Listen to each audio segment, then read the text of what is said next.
Good morning, dear students. Today our topic is inhibitory gene action. Inhibitory gene action is also a non-allelic gene action, and here also it is a modified dihedral ratio. You can see that the inhibitory gene action, the ratio is 13:3. For studying inhibitory gene action, for your degree classes, the example is leaf color in paddy. The example is leaf color in paddy. You already know that the leaf color in paddy is green. But there is another gene which can give another phenotype. And here that gene is P. That is which gives purple color. So whenever there is a purple color is present, the tendency to give a purple color to the leaf. But one thing that there is a gene which gives, normal gene which gives a green color. But for the expression of this action, there is an inhibitory gene which acts on this color of leaf. That inhibitory gene we can call it as, we can write it as Ig. This Ig, if inhibitory gene here, inhibitory gene, if I is present in the dominant condition, then even if the purple colored gene is there in the dominant condition as capital P dash, either capital P or small p, what will be the effect? That is the ratio. That means even if the capital I, which is the inhibitory gene, is there, it has a role to inhibit the expression of purple color. So the condition when capital I, small I, or we can say there is a capital P or anything is there, what will be the effect? This P has no effect due to the presence of this capital I. That is the main action behind this inhibitory gene capital I. So we can say that there is a base gene, that is a P gene or color gene is there, and there is another gene which is called inhibitory gene, and this is the action for inhibitory gene action.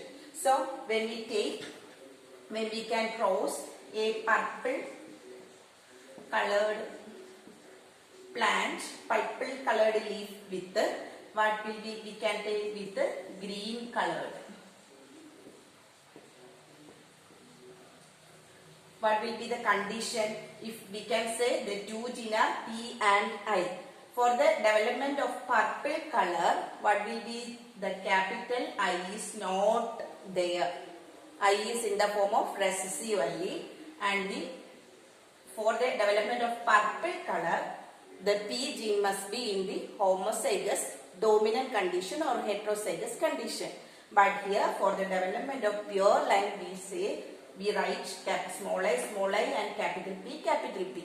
And here for the development of green color, the condition is capital I and small p. And what will be the genotype? Gamete, small I, capital P, and here capital I, small p. So here we get capital I, small I, capital P, small p. And what is the color of this F1? F1 will be green in color. That means all the progeny produced by the cross between these two purple and green color will be all F1 are green in color. So students, for the inhibitory gene action, normal color of the paddy leaf is green in color. But there is a gene which can give another color called purple color, and that is controlled by the dominant alleles, that is P. But you know that green color is the favorite. So the plant itself has a inhibitory gene for suppressing the effect of this purple color, and so majority of the leaf are green in color due to the action of this inhibitory gene. Okay. Okay. Let us go through the F2 generation.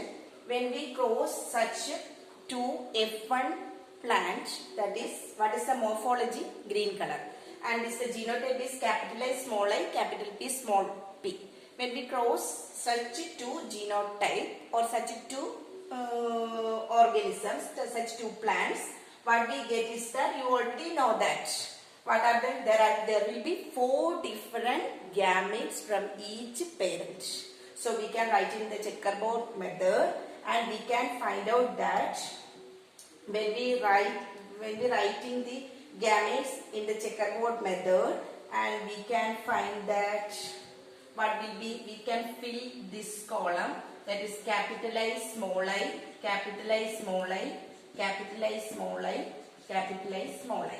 Then we can write as capital P, small p, capital P, small p, capital P, small p, capital P, small p. We can write here as capital I, here capital I, capital I, capital I, capital I, capital I, small I. Here capital I, then here small, capital I, small I, then capital I, small I, small I, small I, small I, small I. Here again capital I, small I, then small I, small I, small I, small I. Here we can write the second allele as capital P, capital P, capital P, small p, capital P, capital P, capital P, small p, small p, small p, small p, small p. Then we can write as capital P, here capital P, here capital P, small p. Then we can write here as small p, capital P, small p, small p, small p. And what will be the phenotype? We can write as, since these capital, wherever capital I is seen, we can write blindly as green. So this is green, green, since one capital I, here green, green, green, green, green, green, green, and here also green. And in these 3 columns, what will be, since capital A is absent and small I is only there, since capital P is there, what will be the phenotype? It is purple.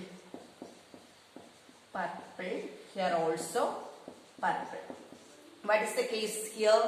There is no inhibitory gene and there is no purple color gene, capital P, so it is always green. So students, there is only 3 purple colored progeny will be produced. So F2 generation, the phenotypic ratio is, phenotype is 13:3. 13:3. It is very easy to find the way how we get 13:3. So here in leaf coloring paddy, the inhibitory gene is there and also a determiner gene is there, and the determiner gene is the P gene and the inhibitory gene is the I gene. The main thing is that wherever the inhibitory gene is in the dominant condition, the color of the paddy leaf will be green in color, and wherever the capital E is absent and wherever the capital P is present, the phenotype of the paddy leaf is purple in color. So students, let us remember inhibitory gene action cross ratio is 13:3. Okay, now I am winding up. Read through the portions and read through the study material and hope you are well at home. Thank you from the Inhibitory.